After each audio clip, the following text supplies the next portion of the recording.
샬롬, 평안하셨습니까? 우리 지난 한 주간 동안 하나님의 은혜 가운데 우리 잘 지내고 계셨죠? 예, 오늘은 한눈에 보는 성경 우리 네 번째 시간입니다. 우리 지난 시간에 이어서 우리 계속해서 우리 함께 우리 교재를 확인해 보면서 우리 말씀을 좀 살펴보도록 하겠습니다. 우리 지난 시간에 창세기 1장 28절 우리 말씀에 대해서 잠시 살펴봤었는데요. 우리 창세기 1장 28절 말씀이 어떻게 이 성경, 특별히 구약의 역사서 전체를 우리 관통하고 가는 우리 맥으로서 열쇠가 될 수 있는지는 우리 잠시 후에 말씀드리도록 하고요. 우리가 지금 계속해서 한눈에 보는 성경, 우리 바라보고 있는 관점이 이 계시적인 관점이라고 했습니다. 우리 계시라는 것은 다름이 아니라 우리 하나님께서 자기 자신을 드러내 주셔서 우리로 하여금 알게 해서 그래서 우리가 그 하나님을 신뢰하고 믿고 따르도록 하는 말씀이 바로 우리 하나님의 말씀이라고 했었는데요. 이 하나님의 말씀, 이 계시적인 관점, 이 큰 그림, 이 계시적인 관점에 대한 어떤 일단 한번 큰 그림을 한번 그려보고 그리고 우리 창세기 1장 28절에 관한 우리 말씀을 우리 계속해서 좀 이어가도록 했으면 좋겠습니다. 성경은요, 신약과 구약으로 이루어져 있다라고 너무나도 잘 알고 계시죠. 우리 신약 성경 그리고 구약 성경 그렇게 있는데요. 우리 성경 전체는 보면은요, 우리 구약을 크게 세 부분으로 나눌 수가 있습니다. 바로 앞에 역사서, 창세기부터 시작해가지고 에스더까지, 그 다음이 시가서, 욥기부터 시작해가지고 전도 아가서까지, 그리고 마지막이 선지서. 선지서는 이사야부터 시작해서 말라기까지 이렇게 세 부분으로 나눌 수가 있고요. 그리고 신약을 크게 두 부분으로 나누어 봤습니다. 하나는 마태, 마가, 누가, 요한복음 해서 마태복음부터 시작해가지고 요한복음까지 해서 사복음서라고도 하고요. 그 다음이 사도행전부터 시작해가지고 계시록까지 이렇게 두 부분으로 이렇게 나눌 수가 있다라고 생각이 듭니다. 그런데 이 계시적인 관점에서 이 하나님의 말씀을 우리가 본다는 것은 이 하나님이 어떤 하나님이신가를 우리가 확인하는 것이 주안점이고 그것에 포커스가 있다라는 것입니다. 그래서요, 주로 구약 성경에서는 성부 하나님, 이 성부 하나님을 계시하고 있고요. 물론 성자, 성령 하나님도 구약 성경에 계시가 되지만은 주로 이렇게 좀 강조해서 성부 하나님을 계시하고 있다라고 보고 있고요. 사복음서에서는 성자 하나님, 그리고 사도행전부터 계시록까지는 성령 하나님을 계시하고 있습니다. 그래서 성경은 성부, 성자, 성령 이렇게 삼위일체 하나님을 계시하는 삼위일체 하나님이 어떤 하나님이신지를 우리에게 알려주어서 우리로 하여금 깨닫게 해서 믿게 해주는 그러한 말씀이라고 확인해 볼 수 있습니다. 자, 그렇다면요, 구약 성경에서 우리 신약은 이제 앞으로 차차 할 거고요. 이제 구약 성경에서 역사서, 시가서, 선지서 이렇게 세 부분으로 되어 있는데 이 구약 성경에서 어떻게 어떤 하나님을 이 성부 하나님의 어떤 면을 각각에서 계시하고 있는지를 우리 잠깐 좀 살펴보겠습니다. 이 영상을 보고 계신 분들 가운데서 이미 결혼하신 분은 결혼하신 분도 계실 것이고 그리고 아직 결혼 앞두고 계신 분도 있을 것입니다. 누구나 다 남자와 여자가 이렇게 만나서 서로 사랑하고 그리고 또 그 사랑이 깊어져서 우리 결혼으로까지 이렇게 가게 되는데요. 여러분, 남자와 여자가 이렇게 만났을 때 그 남자에 대해서 또 그 여자에 대해서 반드시 그 정체를 확인하기 위해서는 그 사람을 갖다가 좀 더 알기 위해서 좀 더 알고 만나기 위해서는 기본적으로 두 가지가 필요합니다. 두 가지를 알아야 됩니다. 이 두 가지 중에 둘 다 모르고서는 계속 그 만남이 이어지기 어렵고요. 그리고 둘 중에 하나만 알아도 그 만남이 계속되기 어렵습니다. 서로 이렇게 만났을 때 어떤 부분을 먼저 좀 알아야 될까요? 남자고 여자고 간에 어떤 부분을 좀 알아야 될까요? 그래야 그 만남이 좀 오래가고 나중에는 좀 더 깊어져서 결혼에까지 이를 수 있을까요? 혹시 결혼하신 우리 분들이라면은 과거 자신은 지금의 아내를, 지금의 남편을 처음 만나서 계속 교제하면서 어떤 부분을 내가 좀 알아봤나라고 생각해 보실 수도 있을 것 같은데요. 어떤 부분을 가장 잘 알아야 그 만남을 계속 이어갈 수 있을까요? 가장 먼저는 뭐니 해도 다른 것이 아니라 어떤 거예요? 그 사람의 성격이 어떤지를 좀 알아야 되지 않겠습니까? 그 사람이 어떤 성격인지 모르고 그 만남이 계속된다는 것은 거의 불가능하지 않을까요? 그렇기 때문에 그 사람의 성격을 알아야지 되고요. 왜냐하면 그 사람 성격을 어느 정도 이게 내성적인지, 얘가 외향적인지, 그리고 안 그러면 뭐 다혈질인지, 아니면은 뭐 이렇게 좀 어떤지 좀 이렇게 좀 알아야, 알아야지, 이 사람하고 나하고, 이게 좀, 맞아갈 수 있겠구나, 아니면 참 힘들겠구나, 어렵겠구나, 뭐 이런 것을 판단해서 그 만남이 계속 되어질지, 아니면 그 만남이 계속 이어지지 못하고, 여기에서 우리 작별할지, 그게, 판가름이 나지 않겠습니까? 그래서 가장 중요한 것이, 사람과 사람과 만났을 때, 특히 남자와 여자가 만났을 때, 어때요? 성격이 어떤지를 파악하는 것이 제일 중요하고요. 그 다음에 또 한 가지가 있습니다. 바로 뭐냐면은 그 상대방이 어떤 일을 하고 있는지, 그렇죠? 어떤 일을 하고 있는지 전혀 모르는 상태에서 성격만 좋다고 계속 만난다라는 것도 이상하지 않습니까? 그리고 어떤 일을 하는지 모르는 상태에서 그냥 성격만 나하고 잘 이렇게 맞는다고 해서 결혼할 수도 없는 거잖아요. 그렇기 때문에 그 사람에 대해서 어느 정도 좀 파악이 되고 그 사람에 대해서 어느 정도 좀 알기 위해서는 가장 기본적인 두 가지는 성격, 그리고 또 하나는 하는 일, 이 두 가지가 필요하죠. 여러분, 우리 하나님께서도 저희들에게 자기 자신을 이렇게 계시해 주실 때 그냥 무작정 계시해 주시는 것이 아니라 어떻게 계시해 주시냐면요, 자신이 이러이러한 성격이라 있다는 것. 뭐 하나님을 좀 표현할 때 성격이라는 말이 좀 이상하니까요, 성품이라고 하겠습니다. 이 자신의 성품이 어떠한지를 우리에게 좀 알려주셔야 되지 않을까요? 그래야 우리가 하나님이라는 분의 성품이 이러이러하기 때문에 그렇다면은 내가 정말 신뢰할 수 있구나, 내가 정말 믿을만 하구나, 성품이 이러한 성품이라면은 내가 내 자신을 또는 나의 인생 전부를 맡겨도 될만 하구나, 이것을 우리가 판단할 수 있지 않겠습니까? 그리고 또 한 가지, 하나님께서 하시는 일이 어떤 일인지도 우리가 알아야 되겠죠. 하나님의 어떤 일을 하는지도 잘 모르는 상태에서 우리가 하나님을 막 믿고 따라간다는 것도 이상하지 않을까요? 그래서 구약성경에 특별히 성부 하나님께서 자기 자신을 이 구약성경을 통해서 계시할 때, 자기 자신을 우리에게 드러내 주실 때 이 두 가지를 우리에게 드러내 주고 계십니다. 주로 성품은요, 성품은 욥기부터 시작해서 아가서, 이 시가서에서 바로 하나님의 성품을 나타내주고 계시고요.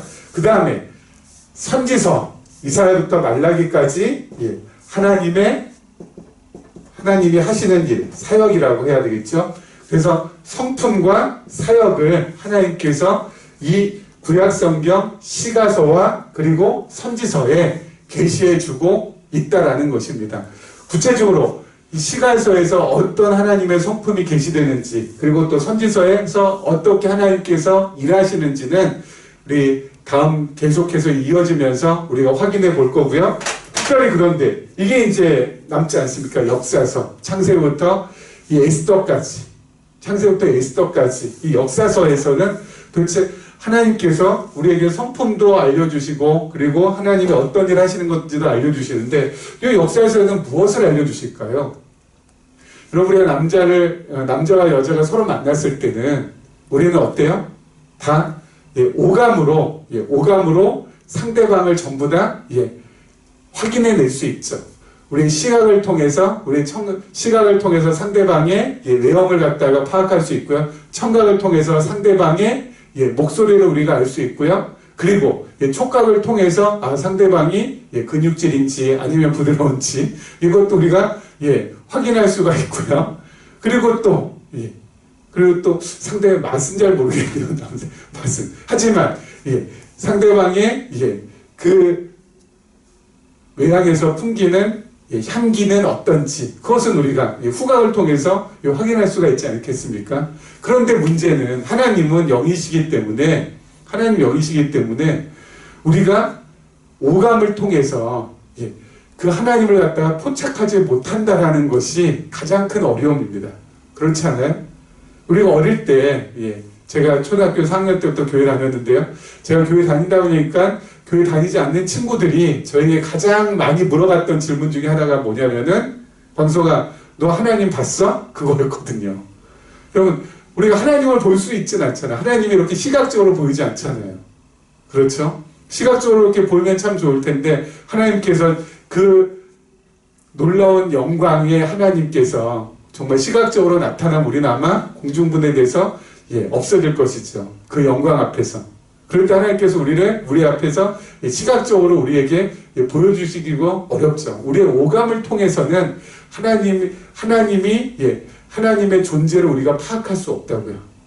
그렇기 때문에 하나님께서는 인간은 서로 만나면은 오감을 통해서 다 이 상대방이 어떤지 전부 다 파악할 수 있고 다 확인할 수 있으니까 굳이 그 형제에 대해서 저 자매에 대해서 정체를 파악할 때 그 사람의 존재가 확인이 되는지 안 되는지를 우리는 오감을 통해서 하니까 그것은 그냥 전제하고 우리는 그 사람의 성격과 그 사람이 어떤 일을 하는지를 갖다가 볼 수 있지만 하나님은 영이시기 때문에 눈에 보이지도 않고 또 귀로 들리지도 않고 또 맛도 모르겠고 또 코로 하나님의 향취를 또 맡을 수 있는 것도 아니고 촉각으로 하나님의 어떤 느낌을 가지고 있는지도 우리가 파악할 수 없기 때문에 하나님께서는 자기 자신의 존재, 자신의 실존을 역사서를 통하여서 우리에게 확인을 시켜준다는 것이죠. 이게 진짜 중요한 부분입니다. 왜냐하면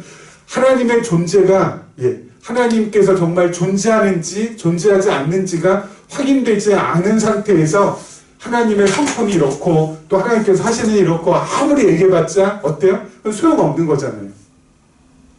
하나님께서 정말 존재하는지 정말 존재하는 것이 맞는 것인지를 우리가 분명하게 확인할 수 있어야 그 다음 단계로 나갈 수 있죠. 그래서 하나님께서는 구약성경 역사서를 통하여서 자신의 존재를, 자신의 실존을, 내가 정말 살아있다라는 것을 우리의 오감을 통해서는 포착되지 않는다 할지라도 하나님의 방식으로, 하나님만의 방법으로 우리에게 그 존재를 알려주고 계신다라는 거죠. 자, 그럼 하나님께서 어떻게 자신의 존재를, 자신이 정말 실제로 실존하는 하나님이심을 우리에게 어떤 방법으로 알려주실까요? 자, 그래서 우리 지난 시간에 창세기 1장 28절 이 말씀이 상당히 중요하다고 했었습니다. 우리 창세기 1장 28절 우리 지난 시간에 이어서 다시 한번 확인을 해보면은요, 창세기 1장 28절은 무엇이라고 했습니까? 하나님께서 아담과 하와에게 내가 이러이러한 복을 너에게 주겠다, 내가 이렇게 해주겠다라는 그러한 언약이라고 했습니다. 근데 그 언약이 몇 가지가 있어요? 3가지가 있다고 해가지고요. 그래서 우리가 3대 언약이라고 이렇게 칭하도록 하겠습니다. 자, 첫 번째가 뭐였죠? 자손을 번성하게 해주시겠다라는 거고요. 그리고 두 번째가 뭐였죠? 두 번째는 땅을 차지하게, 정복하게 해주시겠다는 거였고요. 그리고 세 번째는 다스리게 해주시겠다는 통치라고 했었습니다. 바로 이 세 가지가 무엇이라고 했었죠? 예, 나라, 국가라고 우리 지난번에 말씀을 드렸었죠. 자, 하나님께서 이렇게 나라를 이루어 주시고 국가를 이루어 주시겠다라고 약속을 하셨습니다. 이 약속이 하나씩 하나씩 인간적으로는 도저히 불가능한 상황 속에서 이루어져 가고 있습니다. 인간적으로 생각할 때 도저히 불가능한 상황 속에서 이 약속들이 하나씩 하나씩 이루어져 가고 있거든요. 자, 어떻게 이루어져 가요? 자, 하나님께서 아담에게 하신 이 약속은 그대로 누구에게 계승이 되나요? 아담이 타락했지만, 아담과 하가 타락해서 인류가 타락했지만, 타락했음에도 불구하고 하나님께서는 그 약속을, 이 세 가지의 언약을 신실하게 계승시켜 주십니다. 아담 다음에 노아에게, 노아 다음에 아브라함에게, 그리고 아브라함 다음에 누구에게요? 이삭에게, 그리고 이삭 다음에 야곱에게, 그리고 야곱 이후부터 이 약속이 하나씩 이루어집니다. 자, 자손을 번성케 해주시겠다는 약속은 야곱의 아들 누구요? 야곱의 아들 요셉이 요셉이 형들한테 팔려와서 먼저 이제 애굽으로 들어가죠. 그리고 나서 나중에 우여곡절 끝에 이 야곱과 그리고 그 형들이 가나안 땅에 흉년이 들어서 애굽의 곡식을 얻으려고 찾아왔다가 결국은 거기에서 전부 다 정착을 하게 됩니다. 그리고 애굽에서 400여 년 또는 400년에 450년 동안에 어때요? 애굽에 종살이를 하면서 애굽에서 노예 생활하면서 이스라엘 백성들이 어떻게 해요? 번성합니다. 우리 출애굽기 1장에 보면은요, 애굽의 왕 바로가 이스라엘 백성들이 너무 번성하니까 겁이 나는 거예요. 여러분, 노예가 또 종들이 많아지는 것은 그 노예를 부리는, 그 종들을 부리는 사람들 입장에서 참 좋은 거 아니겠습니까? 과거에 국력이라는 것이 노동력이 거의 전부라고 해도 과언이 아닐 텐데, 여러분, 이런 노동력들, 자신들이 부릴 수 있는 인원들이 많아진다는 것은 부리는 사람 입장에서는, 지배자 입장에서는 참 좋은 것인데, 지배자가 어때요? 두려워할 정도로 너무 많이 번성을 하는 것이죠. 왜 그래요? 이스라엘 백성들이 특별히 어때요? 출산을 갖다가 잘하는 무슨 건강한 체질이고, 그리고 또 막 출산에 무슨 대가여서 그런 건가요? 아니요. 이 약속이, 그 약속을 하나님께서 이루어 주시기 때문에 그렇죠. 그래서 첫 번째 약속은 주로 출애굽기에서부터 신명기까지 이 약속이 성취가 됩니다. 그렇죠? 이 약속했던 것들이 출애굽기에서 신명기 사이에서 성취가 되고요.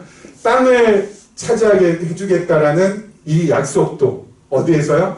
여호수아부터 시작해가지고 사사기에 이르기까지 여기에서 또 성취가 됩니다. 우리가 잘 알다시피 이스라엘 백성들이 나중에 애굽에서 출애굽한 다음에 광야 40년 생활하고 그리고 나서 어디로 들어갑니까? 가나안 땅을 차지하게 되잖아요. 여러분, 그 당시에 가나안 땅은 무주공산이 아니었잖아요.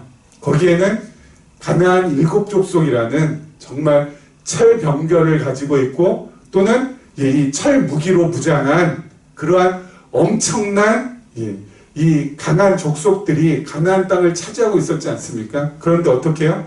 그 땅을 애굽에서 400년 동안 또 450년 동안 종살이하고 그리고 광야에서 40년 동안 이런 말씀드려도 죄송합니다만은 뺑뺑뺑뺑뺑뺑뺑뺑 그야말로 뺑뺑이 돌았던 전쟁에 대해서 전투에 대해서 무기도 빈약하고 전술도 잘 모르고 전략도 잘 짜기 어려운 누구야? 이스라엘 백성들이 가나안 땅 7족속을 몰아내고 그 가나안 땅을 차지한다라는 것은 여러분 이것도 인간적으로 있을 수 없는 일이잖아요.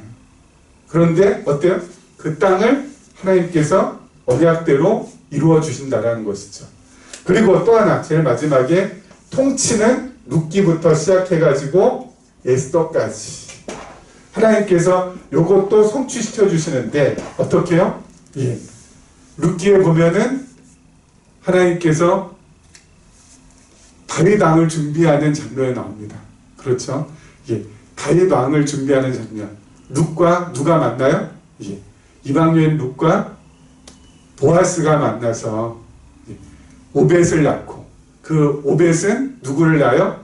이새를 낳고, 그 다음에 이새가 다윗을 낳게 되는, 예, 그러한 일들이 이제 펼쳐지게 되는 거죠. 이렇게 해서 다윗을 준비하는, 왜요? 통치 약속을, 통치에 대한 언약을 하나님께서 이루시기 위해서 이 다윗을 준비하고 다윗을 세우시는 역사가 있고, 그리고 최종적으로는 어때요? 다윗 왕을 통하여서 이스라엘 나라를 하나님께서 세우시는, 그렇죠? 이스라엘 나라를, 아까 말씀드렸잖아요. 나라 국가를 세우겠다는 약속이 바로 창세기 1장 28절에 나오는 하나님의 약속인데, 그 약속을 하나님께서 어디에서요? 이 다윗을 통해서 최종적으로 이루어 주시는 거죠. 그래서 이스라엘 왕국이, 이스라엘 나라가 세워지게 되는 것이죠. 그래서 하나님께서 이렇게 자신이 하신 약속을 구약성경 역사서에서 나오는 모든 과정을 통하여서 하나씩 차근차근 이루어 주시는 내용을 통하여서 우리는 어때요?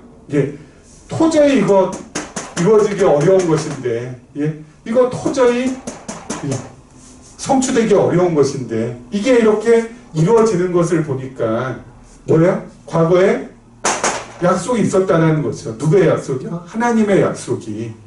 야, 그러면 지금 현재 이렇게 불가능한 상황 속에서 이루어진 것이 바로 약속의 근거에서 이루어진 거라면은, 그 약속하신 하나님은 실존하지 않고서는, 그 약속하신 하나님이 실제로 존재하지 않고서는 이 모든 일이 가능하지 않는 것이구나.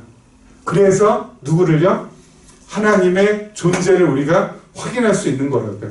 여러분, 하나님의 존재를 확인할 수 있는 유일한 방법은 바로 뭐예요? 하나님께서 자신이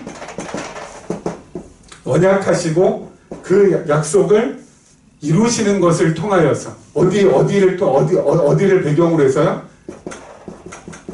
역사를 배경으로 해서, 역사는 예, 사실이니까, 실제니까, 역사를 배경으로 해서 약속하신 것이 정말 이루어지는 것을 우리가 확인받으면은 하나님의 실존을, 하나님의 존재를 우리가 알 수가 있게 된다라는 것이죠. 그냥 무조건 하나님이 살아계시고 그냥 무조건 하나님이 존재하고 있다, 그게 아니라, 봐라, 이 약속이 있고 그 다음에 그 약속대로 이루어지지 않았느냐, 정말 이렇게 이루어진 것이, 약속대로 이루어진 것이 맞고, 그리고 그 약속하신 분이 바로 여호와 하나님 여호와라면은 그 하나님 여호와는 존재하시고 실존하시는 분이 맞지 않냐라는 것이죠. 제가 이런 비유를 합니다. 이것만 하고 오늘 또 마쳐야 되겠네요. 시간이 너무 빨리 가네요. 1970년대에 예, 한 가정이 있었습니다. 아버지가 있고 또 엄마가 있고 또 딸이 있고요. 근데 아빠가, 예, 그 아버지가 저처럼 예, 머리가 되게 우수했나 봐요. 예, 아주 똑똑했나 봐요. 죄송합니다. 예, 아무튼 예, 아버지가 이 공부하는데 아주 예, 이 실력이 참 좋았었나 봅니다. 그래서 유학을 가게 됐습니다. 미국으로요. 이제 딸아이가 한 2살쯤 됐을 때 유학을 갔습니다. 뭐 전체 식구가 다 가면 뭐죠, 그 미국으로 다 떠나면 좋겠지만은 우리 경제적으로 좀 어려움이 있었기 때문에 예, 아빠만, 우리 사랑하는 남편만이 이제 유학길에 이제 오르게 됐습니다. 그런데 이 유학을 하게 되는데 이제 석사하고 박사하고 하면서 시간이 점점 흘러가잖아요. 그러는 사이에 딸아이가 예, 이 2살 된 딸이 이제 1년 지나고 2년 지나고 3년 지나면서 예, 어때요? 유치원에 이제 들어가게 됐습니다. 그러면 아마 이렇게 자녀들 키워보신 분들은 알다시피, 여러분 유치원에 가면은 뭐 이렇게 뭐 재롱잔치나 여러 가지 뭐 이렇게 발표할 때 또는 이렇게 뭐 수업을 할 때 학부모님들 이렇게 초청하지 않습니까? 그런데 이 딸아이는 늘 엄마만 와요. 그렇죠? 왜냐면 아빠가 유학하고 있으니까 엄마만 올 수밖에 없죠. 그러니까 계속해서 엄마 보니까 다른 친구들이 아주 짓궂게 놀리기 시작합니다. 너는 아빠가 없는 아이라고, 응? 얼레리 꼴레리 하면서 놀리기 시작합니다. 그러니까 이 딸아이가 이게 너무 또 이 마음에 또 이 참 상심이 되는 거죠. 그래서 엄마, 왜 나는 왜 아빠가 없어? 자꾸 그렇게 엄마한테 이제 칭얼칭얼 하는 거죠. 그러니까 이 엄마가 또 참 지혜로운 엄마죠.